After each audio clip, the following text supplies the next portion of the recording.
Okay, before I even get started here, I want to go ahead and apologize for the mess that I have in my garage while I'm trying to walk around here and get a good video of this. I just wanted to kind of touch on this truck here a little bit. It's something I had never done a video on, and I know a lot of people out there are doing the rat rods and the S10 frame swaps over to these old trucks, whether it be Chevy or the Willys or Fords or whatever it may be. So just wanted to kind of go over a few things here and some of the things that I've run into while doing so. This truck is a 1956 Willys Jeep truck. A little background or history on it: when I went and picked it up, a close friend of the family gave it to me.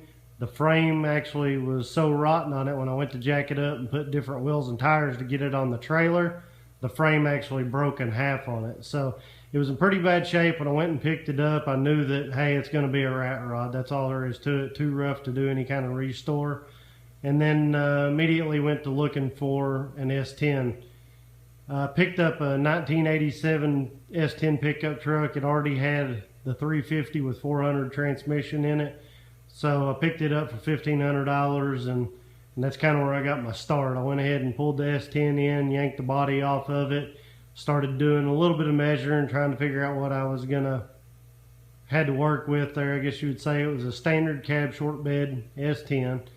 And this truck here, of course, if you look at the front ends on these, and you run into this with some of the other trucks you're going to do as well, the front of these trucks is just about even with where the front of the stock tires would be and the tires on this. So you can see that's why I have the frame sticking way out there. I'm actually going to be chopping that off and laying a little piece of sheet metal down and putting me a bumper on, and it'll cover it up nicely. But for now, I've still got them hanging out there, and just something to catch our shins on, I guess, as we walk around here.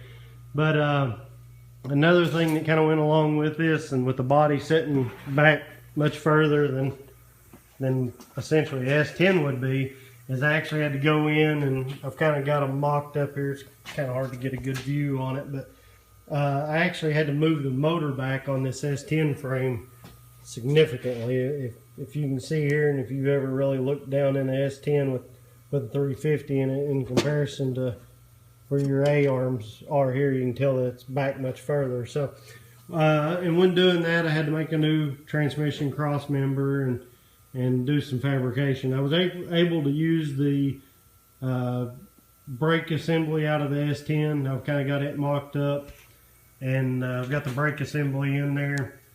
And a lot of people I noticed that use the S10 frames, they'll go ahead and use their S10 steering. But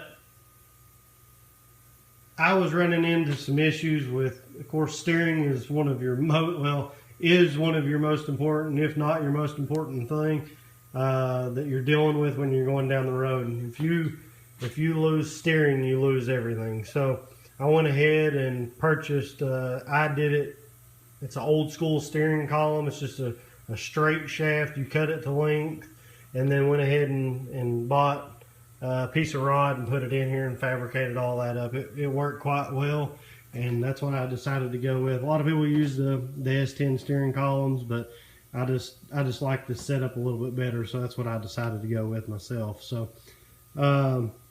and I had a set of hooker headers on this motor, but the way the hooker headers come out with the original S10 setup in the steering column, I wasn't able to use it here. So currently, right now, I have a set of exhaust manifold on here. I'm looking to maybe try to get a different set of headers put on it, but I haven't so far. Like I said, this is going to be a budget build, so I'm trying to watch my pennies here because they add up real quick. I'm going to have to get me a radiator and do all my radiator support there. I had a guy actually gave me an electric water pump. I'll be putting that on. I picked up a set of Corvette rally wheels. I've got to get them painted. You kind of really can't see them here, but picked them up, I think, for $150 with the tires. The tires are in pretty decent shape. And I'll come around here. You can see tonight I actually just installed this throttle pedal, gas pedal, and I picked it up at a local hot rod shop right down the road from me. To kind of tell you a little background on this pedal.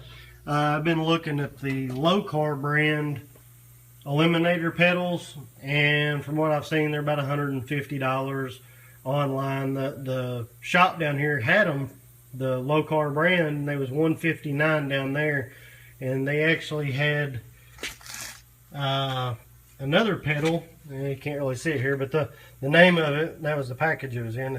The name of the shop is Danny's Rod Shop.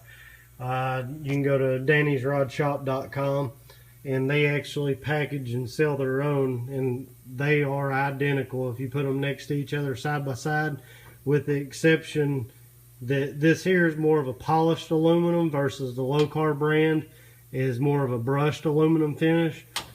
And this pedal here, I like buying stuff in the United States, and don't get me wrong, I'd much rather be able to purchase stuff that's made in the USA, but the thing about it is, though, is this pedal here is $89.99, and next to the Low-Car brand, which is $159, you cannot tell a difference from one to another. I mean, it's like they had the same CNC machining measurements and everything. I mean, you could literally swap part to part on these things, just about it. And so anyway, I put it in, it went in nicely, and like I said, that's the I Did It steering column. It's a steel finish on this one. I'm just letting it rust back because I am doing a rat rod. The steering wheel here I picked up on eBay. I think I ended up paying maybe $119, I believe, for it. And currently I just have the old factory S10 seat that I stuck in here. And I'm just going to probably get me a cover for it, or maybe go look for me another S10 seat that's in a little bit better shape. But I knew I was wanting to use the S10 bench seat. It's what I had. Fits in there nicely as far as the size, and I can always go back and swap that for another S10 seat that I might be able to find, you know, it's in better shape. So the brake pedal, I know everybody's probably been looking at this while I was videoing the throttle. I should have said something about it. I guess people are probably like, well, it's a ways apart from one to another. This brake pedal here, I'm actually going to go up here and cut it off and fabricate it back and then down where it's not hanging out so far from my gas pedal. I can give myself a little bit more clearance there, I guess, from one to the other. And but like I said, this truck, I mean, it was pretty far gone. The frame was completely rotted out in half. The floors, nothing here at all. Every bit of that was gone. I've had to weld all new steel back in. Don't scrutinize my welds too bad. I'm just using a cheap welder. But anyway, moving on around to the back of the truck here.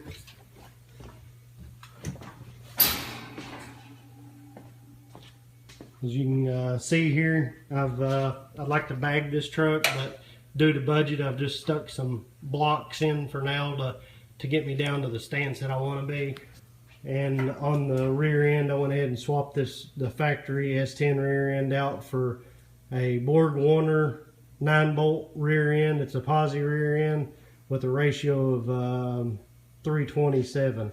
It's out of a 85 Firebird. So anyway, as you can see, I don't know here, the bed is substantially shorter now than it once was to fit down on this S10 frame.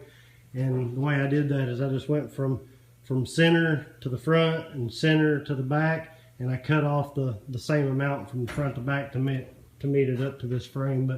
And it gives it a lot shorter, more aggressive stance and look. So anyway, I hope you liked the video, and have a nice night.